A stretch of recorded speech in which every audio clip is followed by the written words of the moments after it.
নমস্কাৰ সকলোকে। এজাক বৰষুণ দিয়াৰ লগে লগে ঘৰৰ অৱস্থা কি হয় আপোনালোকক আজি দেখাই আছোঁ মই। আৰু মূৰৰ ঘাম মাটিত পেলাই এজন মতা মানুহে দিনে নিশাই কষ্ট কৰি এখন ঘৰ বনাবলৈ, ঘৰখন সজাবলৈ, ঘৰৰ গৃহিণীজনীয়ে এপইচা দুপইচাকৈ সাঁচি এখন ঘৰ সজাবলৈ প্ৰত্যেক পদ বস্তু এপদ এপদকৈ গোটাওঁতে আমাৰ নিচিনা মানুহেহে গম পায় এখন ঘৰ সাজিবলৈ কিমান কষ্ট, ঘৰৰ প্ৰত্যেক এপদ এপদ বস্তু ল'বলৈ কিমান কষ্ট হয়।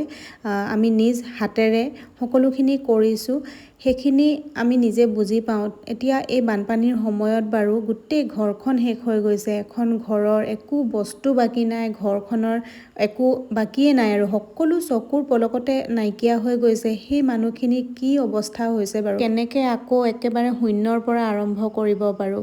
এখন ঘৰ সাজিবলৈ কিমান টকা পইচাৰ প্ৰয়োজন, কিমান কষ্ট, আৰু ঘৰৰ ভিতৰৰ প্ৰত্যেকটো বস্তু কিমান কষ্টকৈ লোৱা, আৰু চকুৰ সন্মুখত নিমিষতে নিজৰ মানুহবোৰ শেষ হৈ গৈছে। সঁচাকৈ এনেকুৱা মানে প্ৰাকৃতিক দুৰ্যোগ সঁচাকৈ ভগৱানে কিয় আনে, দেখিও মানে বিৰাট দুখ লাগি আছে।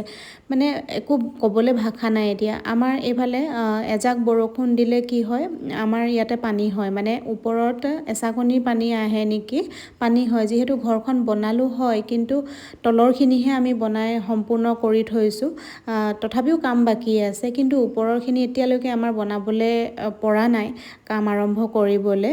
যিহেতু এখন ঘৰ সজাবলৈ কিমানখিনি টকা পইচাৰ প্ৰয়োজন সেইটো সকলোৱে জানে।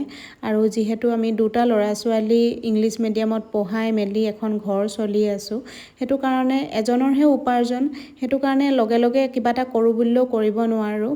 আৰু যিহেতু বৰষুণৰ পানীখিনি সোমাই থাকিলে মানে ছাদখন বেয়া হৈ যাব, সেয়েহে মই মানে এজাক বৰষুণ দিলে মানে গোটেই পানীখিনি যিহেতু সোমাই, আকৌ এনেকৈ সাৰি এফালে পেলাই দিওঁ, আকৌ এজাক বৰষুণ দিয়ে আকৌ সোমাই। উপায় নাই, কি কৰিম এতিয়া, এইখিনিতো কৰি থ'বই লাগিব, নহ'লে ছাদখন বেয়া হৈ যাব। আৰু যিমান পাৰোঁ সোনকালে বনাম বুলি ভাবি আছোঁ, কিন্তু বনাবলৈও হাতত ভালেমানখিনি পইচাৰ প্ৰয়োজন হ'ব, সেয়েহে ৰৈ আছোঁ। আৰু এতিয়া এইখিনি সাৰি চাফা কৰি ল'লোঁ, আৰু ঘৰৰ কামো বাকীখিনি কৰিলোঁ। এই অকণমান পানী সোমাই আছে বুলি ভাবিছিলোঁ, কিন্তু বহুতখিনি পানী আছিলে। মই সাৰি আঁতৰালোঁ সেইখিনি, আৰু পানী সোমোৱাৰ কাৰণে দেখিছানে হেলাই ধৰি গৈছেগৈ মানে এই ভিতৰৰ এইখিনিত। আৰু মানে এইখিনি পানী চাফা কৰোঁতে মোৰ এতিয়া ইমান এই গতি হৈছে।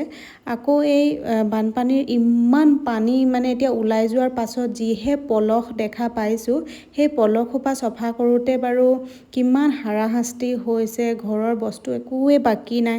তাতোতকৈ বেয়া লাগিছে, সোণৰ গহনাৰ পৰা আৰম্ভ কৰি কাপোৰ কানি, মানে মানুহৰ সঁচাকৈ দেই, মানে কি যে হৈ গ'ল হঠাৎ ভাবিব নোৱাৰা। আৰু মানে য'ত মানে বানপানী হৈ থাকে সেই ঠাইবোৰত মানুহে অকণমান সতৰ্ক হ'বলৈ সুবিধা পায়, কিন্তু য'ত কাহানিও বানপানী দেখিয়ে পোৱা নাই সেই ঠাইত বাৰু মানুহ কেনেকৈ সতৰ্ক হৈ থাকে কিবা হ'ব বুলি। সঁচাকৈ দেখি মানে বহুত বেছি দুখ লাগি আছে। আমাৰ নিচিনা একেহে মানুহ, আমাৰ নিচিনাকেই কষ্ট কৰি দুই এপদ ঘৰত বস্তু গোটাই মেলি নিজৰ ইমান ধুনীয়াকৈ জীৱনটো পাৰ কৰি থকা মানুহৰ হঠাৎ সকলো শেষ হৈ গ'ল। সঁচাকৈ মানে দেই, ভাবিবলৈ মানে আচৰিত লাগে। আৰু যিমানে পাৰিলে অকণমান সহায় কৰক সকলোকে, মানে ইজনে সিজনে সহায় কৰিলেহে তেওঁলোকে সকাহ পাব। আৰু কিছুমান ভিতৰুৱা অঞ্চলৰ মানুহে এতিয়াও বোলে সাহাৰ্য তেনেকৈ পোৱা নাই, যিহেতু যাবলৈ পৰা নাই বোলে, মানুহবিলাক যাবলৈ সুবিধা নাই, তেনেকুৱা ঠাইতো মানুহ ফচি আছে। দেখি বহুত বেছি দুখ লাগিছে। আৰু নিজৰ যিবিলাক দৈনন্দিন কাম সেইবিলাকতো আমি কৰি যাবই লাগিব দিয়কচোন। আজি নোখোৱা নোবোৱাকৈও কোনো এতিয়া থাকিব নোৱাৰে, ঘৰৰ কাম বনো বাদ দিব নোৱাৰে, কামখিনিতো কৰিবই লাগিব প্ৰত্যেকে। আজি চাকৰি কৰা মানুহে অফিচলৈ যাবই লাগিব, ঘৰৰ মাইকী মানুহজনীয়ে ঘৰৰ কামখিনি কৰিবই লাগিব। দুখ প্ৰকাশ সকলোৱে কৰি আছে, সকলোৱে দুখ লাগিছে। কিন্তু যিবিলাক আমাৰ দৈনন্দিন কাম কাজ, এইবিলাক জানো কোনোবাই এৰিব পাৰিব? এতিয়া নিজৰ ঘৰ এখনতো চম্ভালিবই লাগিব। তাকে এতিয়া ভগৱানৰ ওচৰত ৰাতিপুৱা গধূলি এটাই প্ৰাৰ্থনা কৰি আছোঁ যে এনেকুৱা মহাপ্ৰলয় আৰু কেতিয়াও যাতে আমাৰ আপোন মানুহবিলাকক নিদিয়ক, আৰু সকলোখিনি যেন সোনকালে ঠিক হয়, আৰু তাৰে কামনা কৰিছোঁ।